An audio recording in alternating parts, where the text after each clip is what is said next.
चक्री के इलाके में ख्वाजा सराओं के दो ग्रुपों में तसादुम हो गया। एक ग्रुप ने दूसरे पर पथराव किया और फायरिंग भी की। इस वाक़े में एक ख्वाजा सरा शदीद जख्मी हुआ है।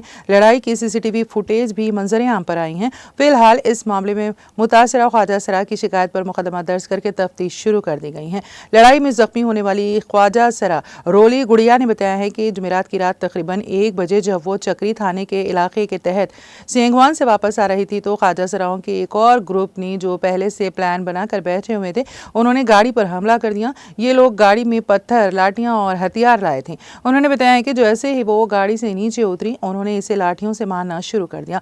रोली के मुताबिक वो 25 साल से यहाँ रह रही हैं। एक और ग्रोह इसके इलाके में आया और भीख मांगने लगा। इसकी मुखालिफत की गई तो जानलेवा हमला किया गया। उसने कई बार पुलिस को शिकायत भी की, लेकिन कोई कार्रवाई नहीं हुई। फिलहाल इस वाक़े में जख्मी होने वाले ख्वाजा सरा को पुलिस ने इलाज के लिए हॉस्पिटल में दाखिल कराया है। CCTV फुटेज की बुनियाद पर तफ्तीश शुरू कर दी गई है।